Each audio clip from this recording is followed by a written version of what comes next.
You see, there's something powerful about a man or a woman who knows how to protect their peace. I'm not talking about ignoring reality or pretending life doesn't hurt. No, I'm talking about walking through the fire and still choosing not to let it burn your spirit. I'm talking about smiling through storms, not because everything is okay, but because you've decided that nothing is worth losing your mind over. That kind of peace, that kind of strength, it doesn't come from the world. It comes from deep within, a place where faith lives, where identity is unshakable, and where you know exactly who you are, and more importantly, whose you are. There will always be something trying to pull you out of your peace. People will lie on you, friends will disappoint you, opportunities will slip through your fingers. And life, well, life has a way of hitting you when you least expect it. But if you let every little thing touch your spirit, if you allow every rude comment or painful memory to dictate your reaction, then you've handed your power over to things that don't deserve it. You're better than that. Your destiny is too big and your purpose is too sacred to be shaken by things that don't matter 5 years from now. You've got to protect your peace like it's a treasure, because it is. Don't just give it away because somebody said something you didn't like. Don't let someone else's chaos become your companion. And listen, don't let their war become your battlefield. Not everything deserves your reaction. Not everything demands your energy. Sometimes the most powerful thing you can do is nothing at all. Just breathe, stand still, and let God handle what you were never meant to carry in the first place. You've been through enough already. You've cried behind closed doors. You've wrestled with battles nobody saw, and yet here you are, still standing. That's not weakness, that's strength. Now it's time to guard that strength like never before. Because the enemy doesn't come for the empty house. He comes for the one filled with promise, the one that glows in the dark, the one that still has a future in spite of the past. And if he can't destroy you, he'll try to distract you. He'll try to pull you into battles that don't belong to you, arguments that drain you, people that provoke you, situations that tempt you to step out of character. But hear me, your peace is not passive, it's powerful. It's not the absence of trouble, it's the presence of trust. You don't stay calm because you're ignoring reality. You stay calm because you know God is still in control. And if He's in control, why should you lose control? They might talk about you, let them. They might walk away, let them go. They might not understand you, that's not your job to fix. Your job is to stay in peace, walk in purpose, and keep your eyes on the one who knows the end from the beginning. Because when you stay in peace, you confuse the enemy. When you refuse to react, you frustrate every plan that was meant to get a rise out of you. That's when God steps in and says, now I can fight for you. You can't reach your destiny if you're always trying to settle scores. You can't hear God's voice clearly if your mind is full of noise. That's why you've got to learn to walk away without bitterness, to speak with grace even when you're angry, and to smile not because everything is good, but because you know it's going to be. Protect your peace like it's your life, because in many ways it is. The world may shake, but don't let it shake you. Keep your posture, keep your calm, keep your joy, not because the battle isn't real, but because your God is. And when people wonder how you're still standing, just smile and say, because I refuse to give my peace away. You know, there's something about silence that makes people uncomfortable. We live in a world where everyone feels like they have to say something. Every opinion must be voiced, every attack must be answered, every rumor must be corrected. But there's a deeper kind of power found in stillness, a kind of strength that doesn't have to shout to be heard. And sometimes the most powerful thing you can do is say nothing at all. Now, don't confuse silence with weakness. The world will try to make you believe that if you don't respond, you're letting someone walk all over you. That if you don't fight back with words, you're letting them win. But let me tell you, real power doesn't panic. Real strength isn't loud.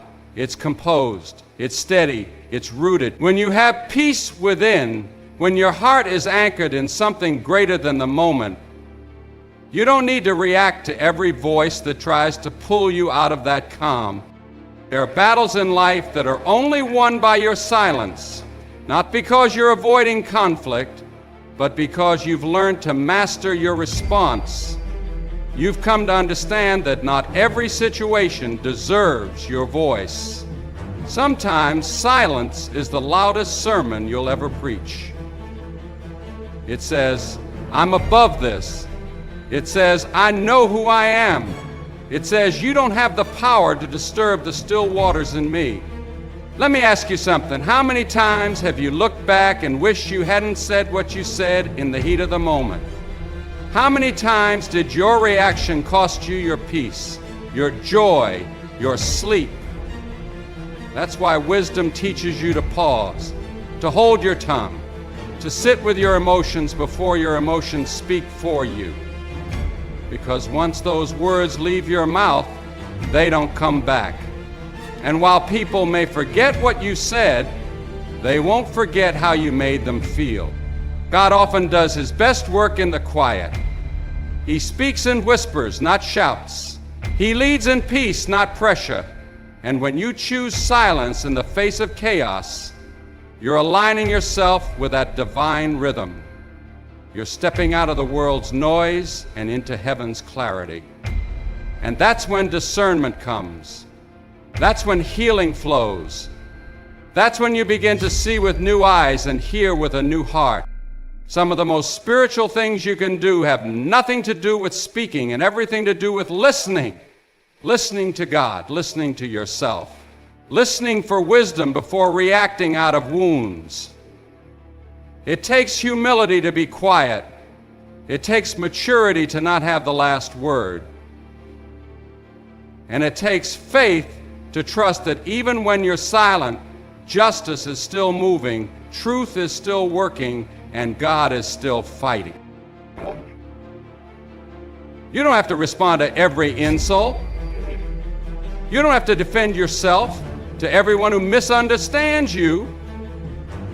You don't need to clap back, post back, or fire back. When you choose silence, you're not giving up, you're rising above. You're saying, my time, my peace, and my soul are too valuable to spend on this. Sometimes the people around you will wonder why you're so quiet. They'll expect you to explode, to argue, to explain. But your silence will confuse them. It will disarm them. And most importantly, it will protect you. Because not everything deserves access to your emotions. Not everything deserves your presence. And not everyone deserves a seat at your table just because they knocked on the door. You see, silence is not just the absence of noise, it's the presence of strength. It's the decision to hold your ground without needing to shake the ground. It's when you choose grace over gossip, restraint over reaction, and peace over pride. That's a kind of holiness the world doesn't understand, but heaven does. So learn to be quiet sometimes. Learn to pray instead of panic. Learn to wait instead of worry. And when the time comes to speak, let your words carry the weight of wisdom, not the weight of woundedness. Because silence isn't weakness. It's spiritual warfare done wisely. One of the most overlooked strengths in life is the ability to be unreadable. Not cold, not distant, but secure. See, when people can't figure you out, they can't control you. When they don't know what shakes you, they don't know where to strike. And when they can't tell what's going on in your mind or your heart, they can't manipulate your emotions. That's why it's so important to stop wearing your feelings on your sleeve. There's a quiet power in being steady, private, and composed, no matter what's happening around you.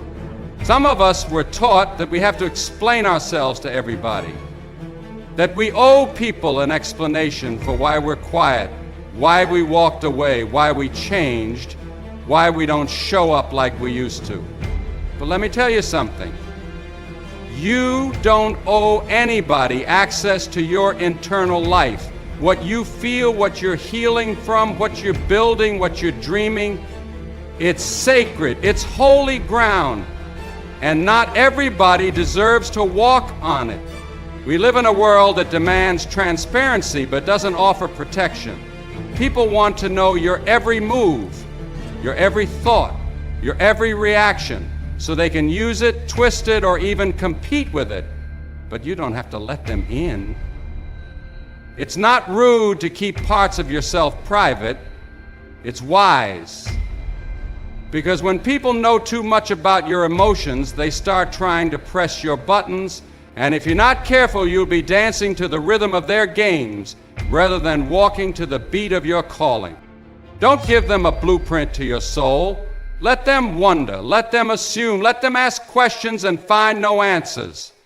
Because that's where your peace lives, in the silence, in the mystery, in the strength of not needing to be understood. The more they see, the more they aim. But when you guard your spirit, when you walk with quiet confidence, they don't know how to approach you. They don't know if you're hurting or healing. They don't know if you're wounded or winning. And that, my friend, is power. You ever notice how the strongest people don't always speak the loudest? They don't announce their comebacks. They don't cry for attention. They just move in silence and let the results speak. That's what we're called to do. Because when you let everyone into your process, you open the door for confusion, judgment, and distractions. But when you stay quiet, focused, and rooted in who you are, you protect your future from those who would try to sabotage it before it even arrived. Some folks only want to know your pain so they can use it against you. Some only want to hear your plans so they can compete with you. That's why you've got to stop putting your emotional life on display like it's for sale. It's not for sale.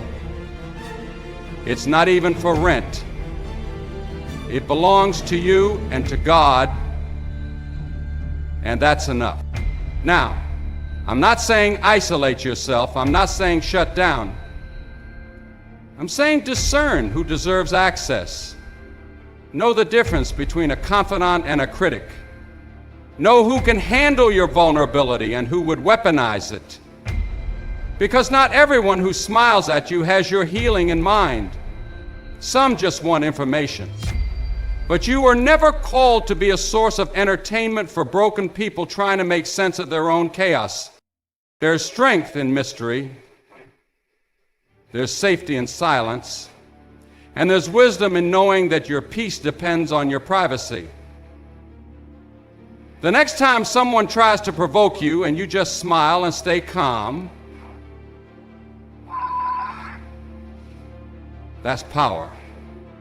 The next time someone expects you to explain yourself and you choose to say less,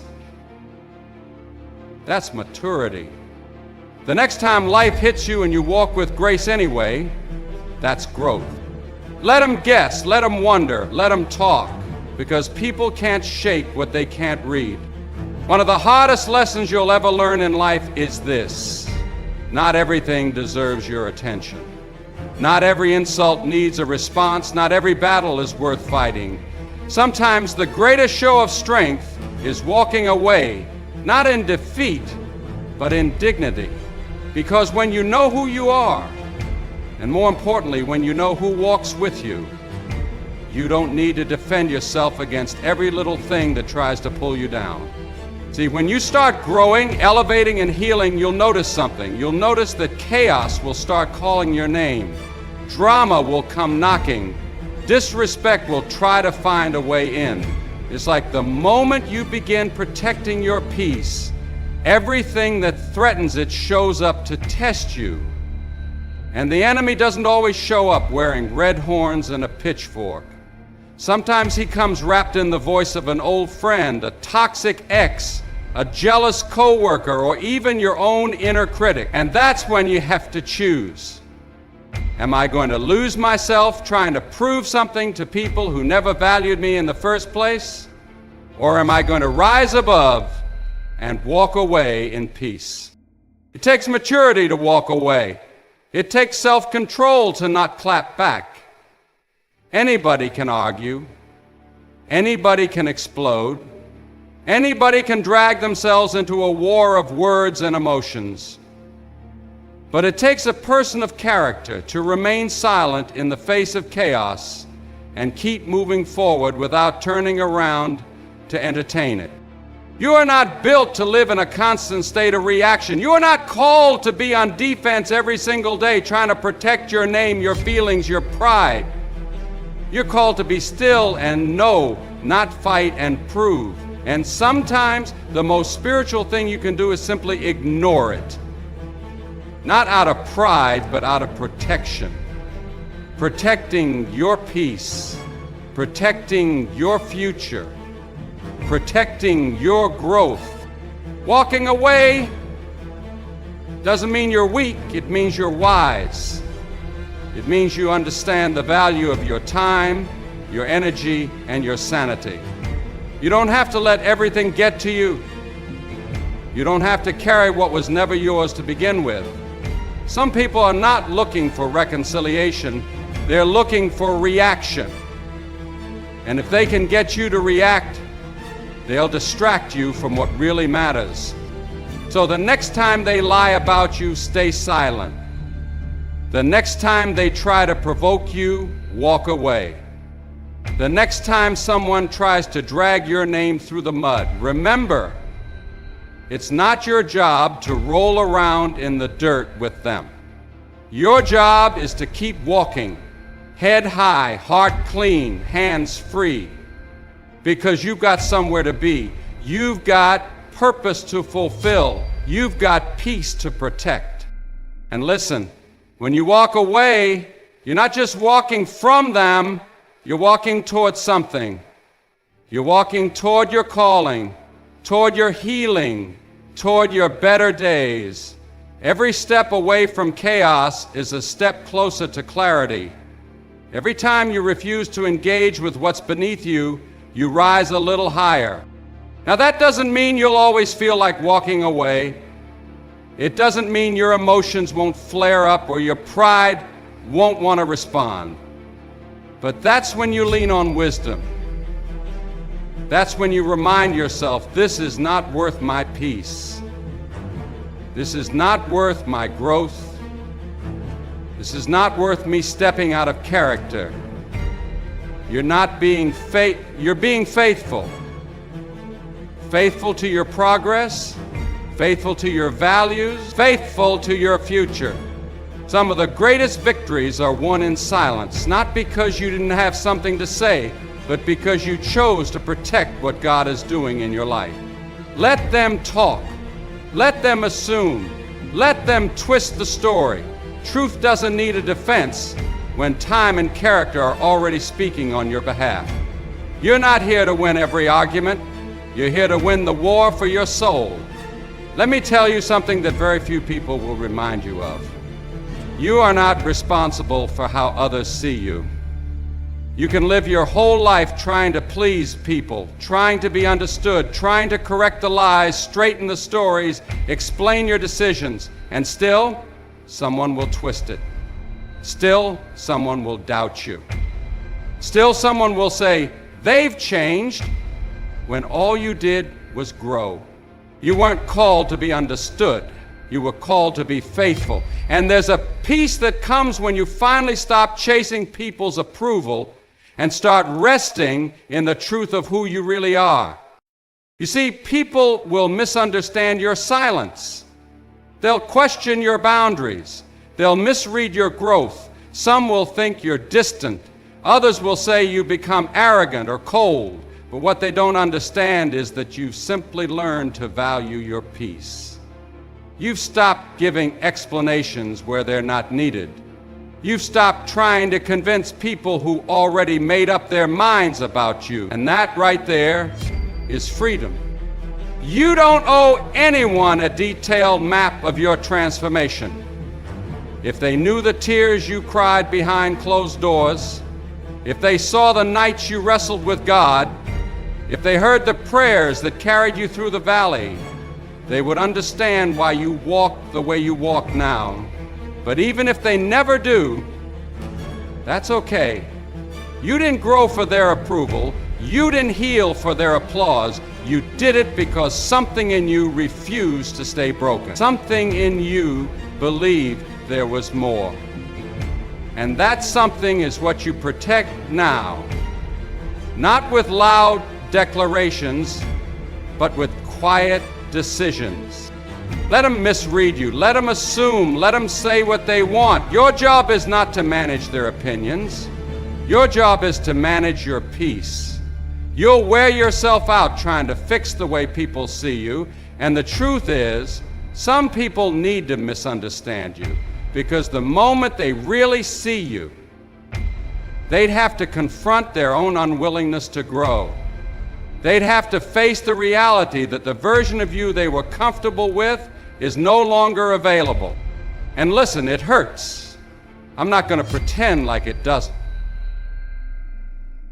It hurts when people twist your growth into pride. It hurts when they take your silence as rejection. It hurts when they call your distance fake, when really it's just boundaries that weren't there before. But pain isn't always a sign that something's wrong. Sometimes it's a sign that something is finally right. You've stopped giving yourself away for free. You've stopped showing up empty just to be present. You've stopped performing. And that healing, it comes with a price, but it's worth it. You can't please everyone and protect your peace at the same time. You've got to choose. And when you choose peace, you choose alignment with your purpose. You choose clarity over confusion. You choose God's voice over the noise of the crowd. Because the same crowd that praised you yesterday can crucify you tomorrow. That's why you don't build your identity on applause. You build it on the unshakable foundation of truth. Let them talk, let them watch, let them wonder. Your job is to stay grounded, stay humble, stay aligned. Keep walking with grace, keep choosing wisdom, keep protecting your space, your mind, your spirit, because the more you grow, the less you'll need to be understood. You'll find rest not in their approval, but in the quiet assurance that you're on the right path, even if nobody claps for you. You are not required to shrink so others can feel comfortable. You are not required to explain why you needed to separate to heal. You are not required to respond every time someone pokes at your peace. Maturity means being okay with being misunderstood. It means trusting that time, fruit, and character will speak louder than any defense you could ever give. So let it be. Let them misread your silence. Let them question your distance. Let them call your growth a threat. But you keep walking. Keep becoming. Keep protecting the peace that cost you too much to lose.